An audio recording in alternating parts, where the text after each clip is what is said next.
Šita vieta yra labai svarbi. Šiaip rekomenduojama suteikti priekinių sistemui formą iš anksto, kad tu galėtum klijuoti. Tai aš tiesiog priglaudžiu vieną rėkutę ir pažiūriu, ar jinai glaudžiasi pakankamai gerai. Šiuo atveju jūs matote, kad jinai čia pas mus glaudžiasi visai neblogai. Ne? Paskui aš pridedu antrą rėkutę. Problema tame, kad jeigu aš dabar šitą rėkutę priklijuosiu čia, man bus labai sunku dirbti su obliumi, kad suteikti formą toliau. Tiesiog reikia daryti kelis žingsnius į priekį ir pamatuoju kitą rėkutę. Ir čia jau matosi, kad čia pas mus kampas ne tas. Ne? Tai vat mums reikėtų, grubiai tariant, nuo šitos vietos nuimti tą kampą. Kampas mūsų turėtų atrodyti kaip ir čia, jinai praktiškai glaudžiasi, o šitoji nelabai. Matote, ne? Čia yra čia aukščiau, čia žemiau. Tai mums reikia šitą kampą, šitą kraštą nuimti. Ką mes dabar ir padarysim. Vis tiek reikia stengtis, kad viskas būtų gerai.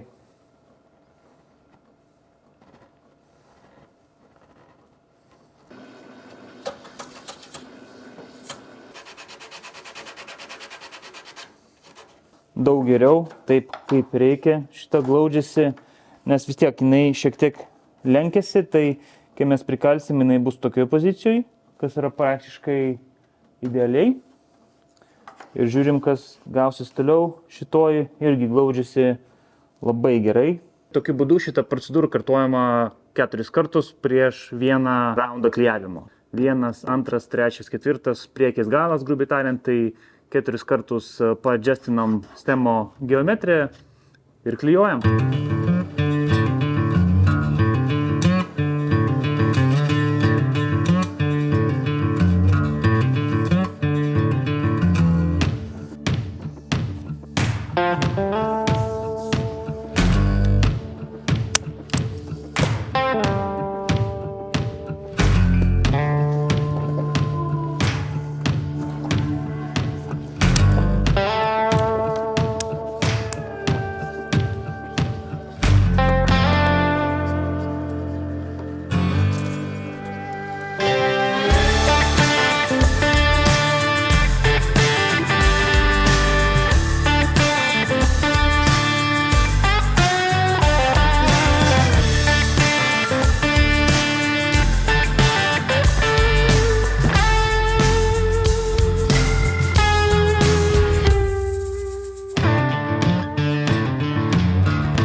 Kaip matote, po geros savaitės mes esam pusiaukelyje.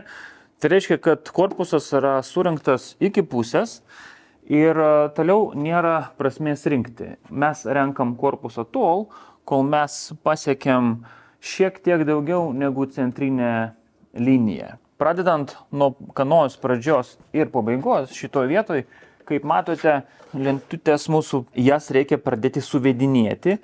Kaip matote, šitoje vietoje pas mūsų reikutės, kai jos pasiekia viršutinę stemo daliai, jos pradeda kryžiuotis, ne? Tai reiškia, neina jų suvesti. Stabdom darbus ties vienos pusės ir turim užbaigti šitą kanojos pusę, kad mūsų paskutinė rėkutė užsidengtų šiek tiek daugiau negu kad centras. Toliau mes turėsim su lazerio arba su tiesiog virvutės pagalba nubrėžti centrą pagal esamą kedrą, nes dabar mūsų centrinė linija pilnai perdengta kedru, tai mes turėsim nubraižyti liniją nuo pradžios iki pabaigos ir nupjauti pagal tą centrinę liniją visą šitą dalį. Ne? Ir jau tada mes pradėsim rinkti ir uždarinėti korpusą iš antros pusės, suvedant kiekvieną reikutę individualiai, pagaunant tą pripjovimo kampą. Centrinė linija yra labai svarbi, nes centrinė linija visada jums prieš akis, todėl jinai turėtų būti nupjauta lygiai 90 laipsnių kampu, kadangi suvedant reikutės tai mums padės tiksliau jas priklijuoti ir suvesti. Klausimas, kaip mums nustatyti, kur turėtų atsirasti mūsų centrinė linija, nes centras tai dabar pas mus paslėptas. Kaip mums žinoti, kur yra centras, nes dabar šablonai visi yra padengti reikutėmis ir nustatyti tikslę liniją, išcentruoti liniją nuo priekio iki galo, dabar yra neįmanoma, nes skirtingai negu kad surinkimo proceso pradžioj, visi mūsų moldai, visos mūsų formos, kur yra centriukai pažymėti, yra uždengti lentelėmis. Aš net nežinau, kaip pavadinti prietaisą, įrankį. Šiuo įrankio pagalba tos linijos, kurios yra paslėptos, štai mūsų linija, štai mūsų reikutė. Ir matote tą apatinę liniją čia. Ir mes turim suvesti šitą kraštinę su tą liniją. Ir tokiu būdu mes žinom, kad mūsų centras yra šitoje vietoje, nes linija eina tiesiai lygiagrečiai su šito mažu džigu, vadinkim jį. Taip, tai eina mūsų linija. Čia reikia biškį pareguliuoti, va taip jisai atsistoja. Ane? Tai dabar pas mus čia eina linija, centras.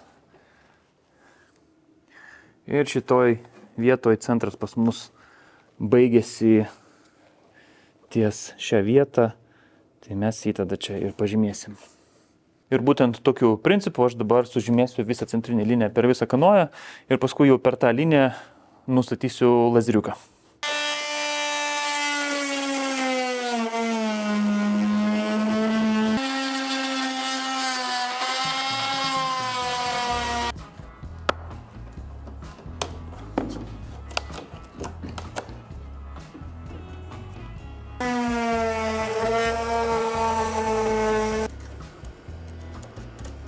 Dabar šitoj vietoj, ką aš bandau padaryti, tai pasiekti išorinį stemą, tam, kad išcentruoti vis dėlto mūsų lazerį.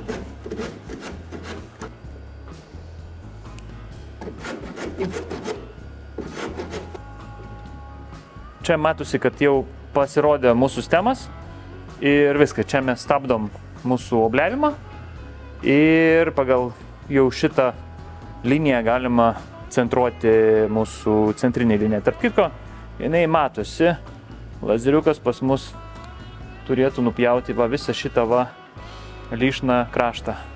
Gerai, ir štai dabar aš lygtais viską nustačiau gerai. Čia pas mus centras, paskui eina irgi centras,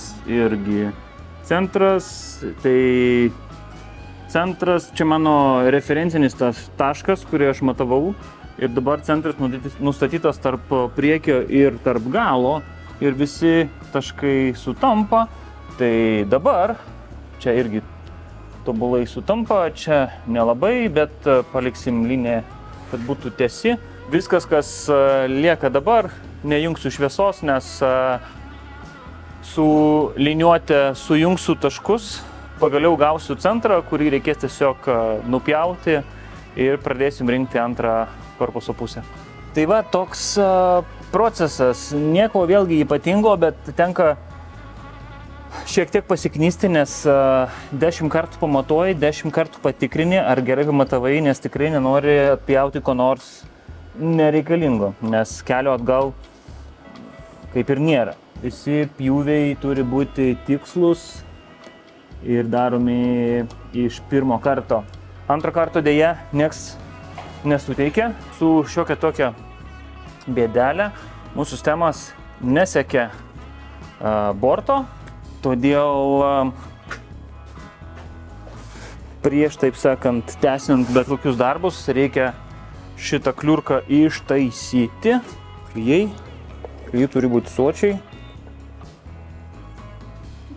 Iš vidinės pusės truputėlį ir bandysim jį prispausti. Gal šitos pusės bus patogiau. Jo. Taip. Koks tas tarpelis.